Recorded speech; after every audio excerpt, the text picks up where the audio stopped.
Hello everyone, welcome to officer Bitiya. We discussing daily current affairs and analysis. तो शुरू करते हैं आज के डिस्कशन के साथ। देखते हैं कौन से आर्टिकल्स इंपॉर्टेंट है from UPSC point of view. The first article is about maternal mortality in India.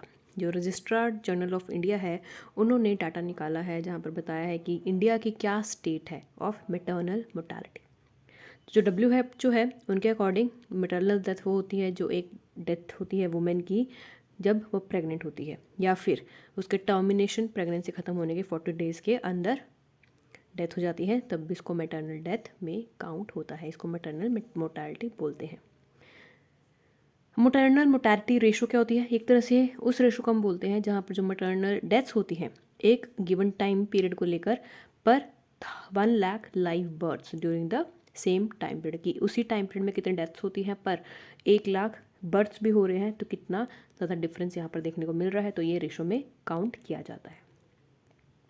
यहाँ पर इटर्नल मोर्टालिटी रेट्स हमारी कंट्री में इम्प्रूव होते हुए दिख रहे हैं। 2013 में इट वाज 167, तो अभी 122 पर डेथ्स आ गई हैं, तो यहाँ पर डेथ्स में डिक्लाइन आया है, तो this is a positive sign. देखते हैं कि रजिस्ट्रार जनरल ऑफ इंडिया कौन होते हैं। रजिस्ट्रार जनरल ऑफ इंडिया आते हैं मिनिस्ट्री ऑफ होम अफेयर्स के अंदर। ये आपको ध्यान में रखना है, ये आते हैं मिनिस्ट्री ऑफ होम अफेयर्स के अंदर। क्या काम करते हैं? ये पॉपुलेशन सेंसस को कंडक्ट करते हैं, इम्प्लीमेंटेशंस देखते हैं कि कैसे रजिस्ट्रेशन हो रहा है बर्थ्स का, डेथ्स का कंट्री में, एंड एस्टिमेट्स देते हैं फर्टिलिटी पर, मोर्टेलिटी पर। एंड ये बेसिस किस बेसिस पर देते हैं एस्टिमेशन? ये देते हैं on the basis of sample registration system. तो जो सैम्पल रजिस्ट्रेशन सिस्टम है उसके बेसिस पर ही डाटा कलेक्ट करते हैं और सेंसस कंडक्ट करवाते हैं। जो सैम्पल रजिस्ट्रेशन सिस्टम होता है दैट इज़ SRS, ये एक तरह से लार्जेस्ट डेमोग्राफिक सैम्पल सर्वे है हमारी कंट्री में, जहाँ पर हम यूथ की पॉपुलेशन को देखते हैं। हमारी जो डेमोग्राफिक पॉपुलेशन है चाहे वो हर एक वर्ग से रिलेटेड है तो उसको यहाँ पर देखा जाता है, तो उसी को हम बोल रहे हैं लार्जेस्ट डेमोग्राफिक सर्वे। एंड जहाँ पर जो दूसरे इंडिकेटर्स होते हैं जहाँ पर हम मैटरनल मोर्टालिटी है वो भी देखते हैं, एंड वर्बल ऑटोप्सी इंस्ट्रूमेंट्स को भी एडमिनिस्टर किया जाता है जो डेथ रिपोर्ट को रिपोर्ट करते हैं। एंड यहाँ पर बाद में इसकी डेथ रिपोर्ट्स के बेसिस पर एक मोर्टालिटी प्रोफाइल भी बनाई जाती है। अब देखते हैं कि इंडिया का क्या रैंक है MMR पर। जो इंडिया का रेट है वो डिक्लाइन हुआ है 10 पॉइंट से, एंड ये डिक्लाइन हुआ है 113 जो कि 2016-18 में था, अब वो हो गया है 103। तो हमने देखा है 19 में 103 तक ये पहुंच चुका है, तो यहाँ पर डिक्लाइन हमें 8.8% का देखने को मिला है। जो इंडिया है उनकी जो पॉलिसी थी नेशनल हेल्थ पॉलिसी टारगेट कि हमें 100 लाख लाइव बर्थ्स को अटेन करना है बाय 2020, वो हमने अचीव कर लिया है। ऑलमोस्ट हम वहाँ तक पहुँच चुके हैं, क्योंकि इंडिया का जो टारगेट था in correlation with United Nation sustainable development goals, जहाँ पर टारगेट था 70 लाख लाइव बर्थ्स बाय 2030, तो इंडिया उस तक पहुँचने वाला है। इंडिया का जो टारगेट है वो अचीव होने वाला है। जो मैनी डेवलप्ड कंट्रीज़ हैं, जो बहुत सारी डेवलप कंट्रीज़ हैं, दूसरी कंट्रीज़ हैं, उनका जो मैटरनल मोर्टालिटी रेट है वो डबल डिजिट में पहुंच गया है। डबल डिजिट से वो सिंगल डिजिट में पहुंच गया है। सो ये एक तरह से इम्पॉर्टेंट बात है जो आपको ध्यान में रखनी है। जैसे इटली है, पोलैंड है, बेलारूस है, इनका सबसे लोवेस्ट है MMR। और अगर जो 7 कंट्रीज है जर्मनी, UK, तो इनका 7 है, कनाडा का 10 है, एंड US का 16 है मैटरनल मोर्टालिटी रेशो। अब देखते हैं जो इंडिया के नेबर है। नेपाल का 186 है, बांग्लादेश का 173 है, पाकिस्तान का 140, एंड पाकिस्तान का सबसे हाईएस्ट है maternal mortality ratio. China and Sri Lanka भी आगे हैं जिनका है 18.3 एंड 36 रिस्पेक्टिवली, तो चाइना का भी 18.3 है, और इंडिया अभी कहाँ पर पहुँचा है 103 में। तो इंडिया के पास अभी it's a long way to go, बहुत मेहनत करनी है और ज़्यादा अपना हेल्थ सिस्टम को इम्प्रूव करना है ताकि जो हमारी हेल्थ प्रैक्टिसेस हैं कंट्री में वो सेफली हो सके और जो वुमेन की डेथ है वो हम बचा सकें। अब यहाँ पर कुछ स्टेट स्पेसिफिक फाइंडिंग्स बताई गई है कि जो स्टेट्स हैं उनका जो SDG टारगेट था वो राइज हुआ है फ्रॉम 5 to 7। केरला में 30 है, महाराष्ट्र में 80, तेलंगाना में 56, तमिलनाडु में 58। तो आपको ध्यान रखना है केरला एंड महाराष्ट्र सबसे अच्छा परफॉर्म कर रहे हैं, जहाँ पर मैटरनल डेथ्स बहुत कम हमें नज़र आ रही है। केरला का लोवेस्ट है MMR, इसी वजह से उसको सबसे ज़्यादा रैंक दिया जा रहा है। केरला का जो मैटरनल मोर्टालिटी रेशो है वो 12 पॉइंट से कम हुआ है। अब यहाँ पर 9 स्टेट्स ऐसे हैं जिन्होंने मैटरनल मोर्टालिटी रेशो टारगेट को अचीव कर लिया है, जिसके अंदर आते हैं 7 जो इनका रेट 7 एंड अबव है that is Karnataka and Haryana. Uttarakhand का 101, वेस्ट बंगाल 109, पंजाब 114। तो यहाँ पर दूसरी स्टेट्स का डाटा गिवन है। तो आपको ध्यान में रखना है केरला ने सबसे टॉप रैंक हासिल किया है। उसके बाद जो 9 स्टेट्स हैं वो उन्होंने भी 100 से नीचे अपना टारगेट अचीव किया है। तो उसके अंदर कर्नाटक और हरियाणा भी आते हैं। सो ये इंपॉर्टेंट है कि कर्नाटक और हरियाणा भी इसके अंदर इंक्लूड हो गए हैं। अब देखते हैं कि स्टेट्स का यहाँ पर मैटरनल मोर्टेलिटी रेशो बढ़ा है, कम होने की बजाय बढ़ रहा है। तो ये बहुत ज़्यादा बुरी बात है।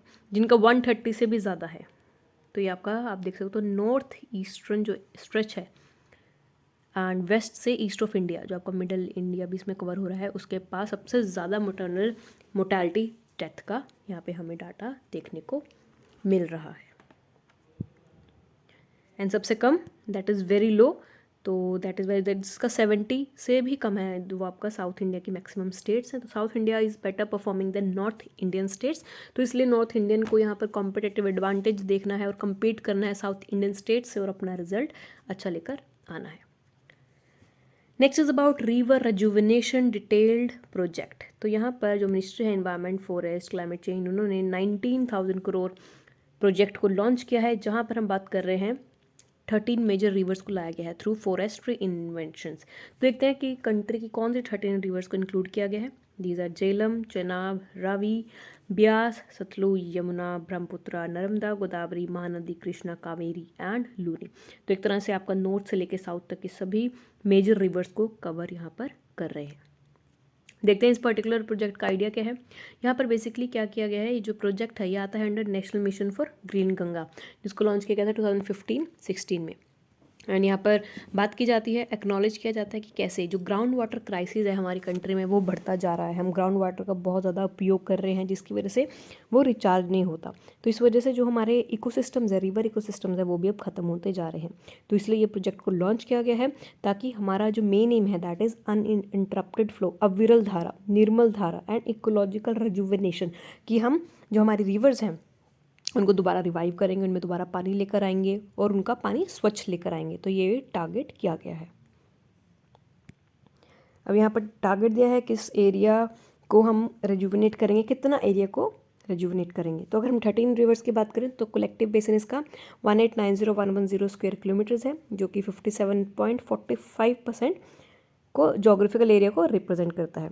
जो लेंथ है 13 रिवर्स की, उसमें 202 ट्रिब्यूटरीज आ रही है एंड यहाँ पर उसकी लेंथ 42830 किलोमीटर्स है। यहाँ पर बात एफॉरेस्टेशन की भी की जा रही है। जो टिम्बर स्पीशीज़ हैं, हम नए प्लांट्स उगाने की बात कर रहे हैं, मेडिसिनल प्लांट्स हो, ग्रासेस हो, श्रब्स हो, फूल फोडर्स हो या फिर फ्रूट ट्रीज़ हो, हम सभी को उगाने की भी बात कर रहे हैं कि हमें नए पेड़ पौधे भी लगाने चाहिए। कुछ इंटरवेंशंस भी देखते हैं, क्या इंटरवेंशंस को प्लान किया गया है। यहाँ पर जो हमारा रिवर स्केप अप्रोच है उसको ध्यान रखना है। यहाँ पर फॉरेस्ट्री इंटरवेंशंस की जाएंगी 3 मेजर लैंडस्केप्स में। कौन कौन से? Natural, agricultural and urban. Conservation interventions लाया जाएगा। सिर्फ फॉरेस्ट को ही कंजर्व नहीं कर रहे, हम सॉइल को भी कर रहे हैं और उसके मॉइस्चर को भी कंजर्व कर रहे हैं। ये होगा रिपेयरिंग वाइल्ड लाइफ मैनेजमेंट से एंड वेटलैंड मैनेजमेंट से। यहाँ पर काफ़ी सारी सपोर्टिंग एक्टिविटीज़ भी होंगी, जैसे कि पॉलिसी लेवल इंटरवेंशंस होंगे, strategic and adaptive research, capacity development, awareness creation, project management and participatory monitoring and evaluation. तो ये सब काम भी यहाँ पर किए जाएंगे। अब पोटेंशियल बेनिफिट्स देखते हैं इस पर्टिकुलर इन्वेस्टमेंट्स के। एक तो होगा फॉरेस्ट कवर को इंक्रीज़, यहाँ पर कम्युनिटी फॉरेस्ट कवर को इंक्रीज़ करने की बात की जा रही है। कार्बन डाइऑक्साइड को सीक्वेंस होगा, ऑब्वियसली जब हम नए प्लांट्स उगाएंगे तो हमारा जो कार्बन कैप्चरिंग है वो अच्छे से हो जाएगा।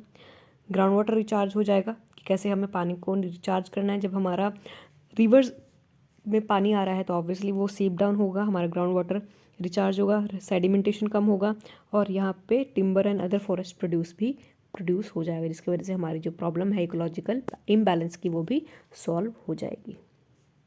ऑब्वियसली अगर ये काम चल रहा है तो ये एम्प्लॉयमेंट भी जनरेट करेगा। तो बात की जा रही है यहाँ पर 344 million man days of work को जनरेट किया जाएगा।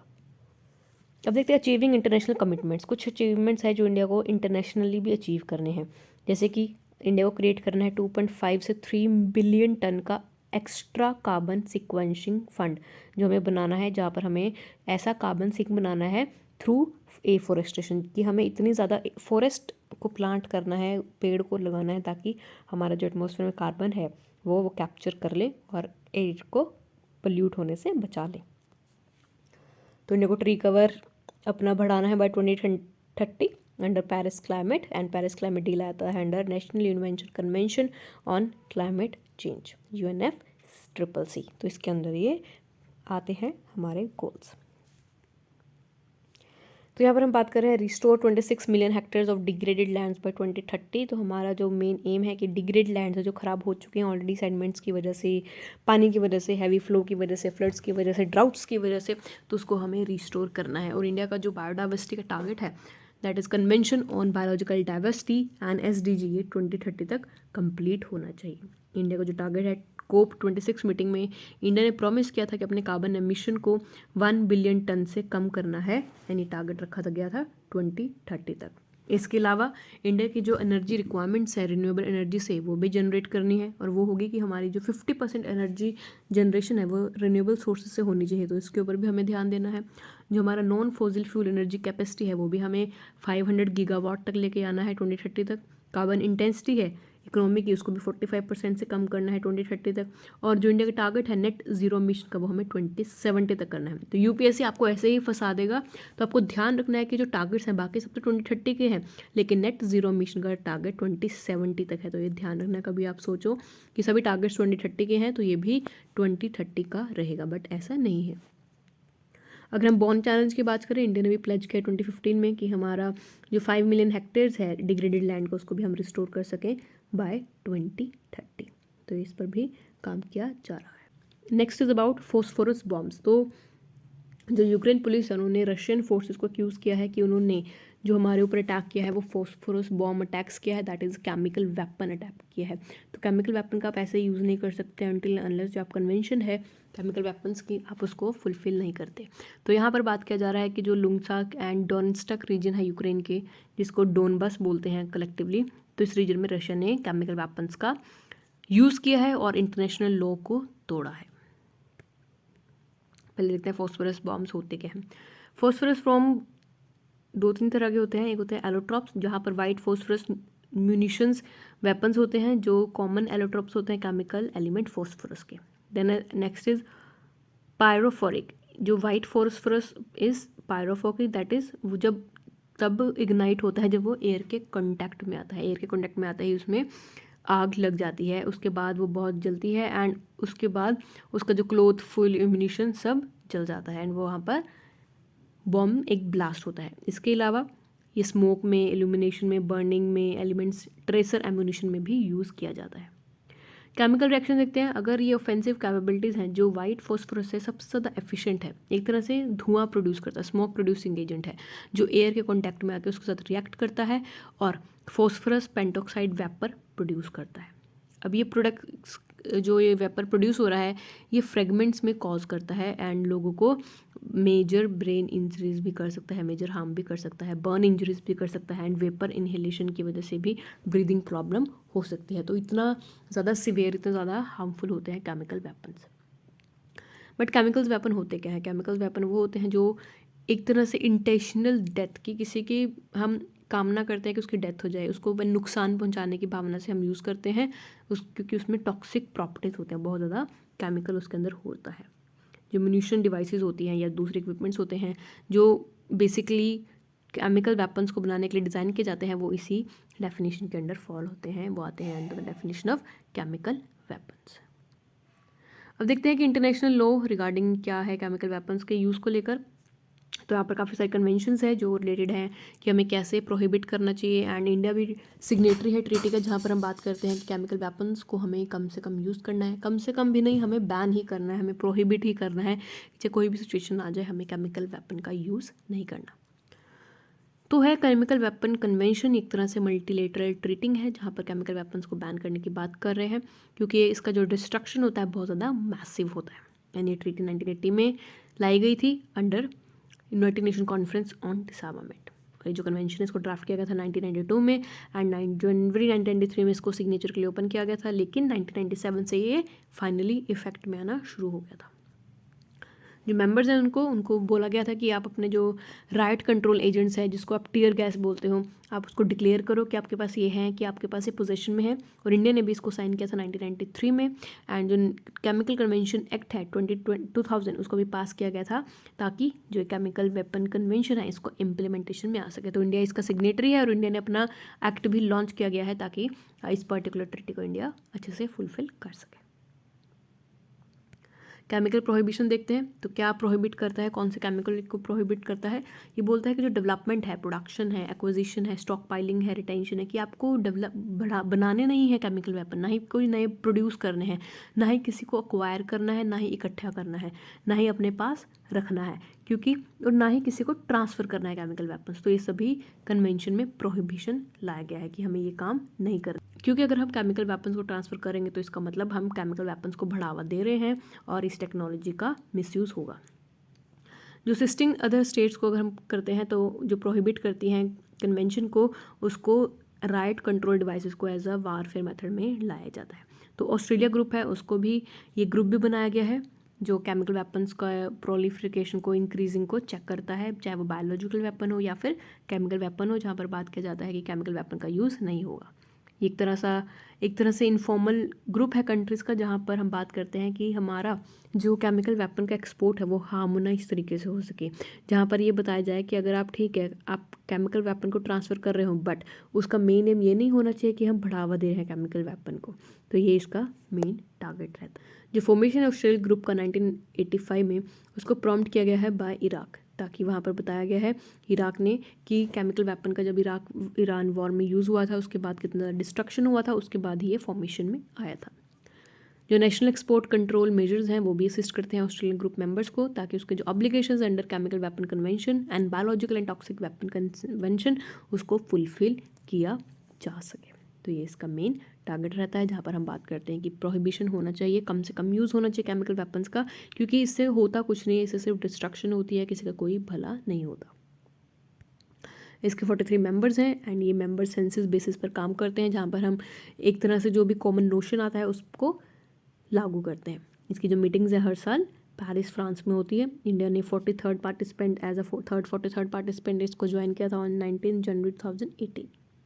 जो ऑस्ट्रेलिया ग्रुप है उसने इंडिया को एडमिट किया है, क्योंकि वहाँ पर कंसेंसस डिसीजन हुआ था कि maximum of the states agree किया था कि इंडिया को भी इस पर्टिकुलर ग्रुप का पार्ट होना चाहिए, इसलिए इंडिया को इसका पार्ट बनाया गया था।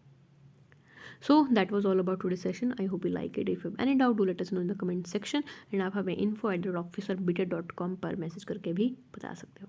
So that was it. So thank you and all the best for your preparation.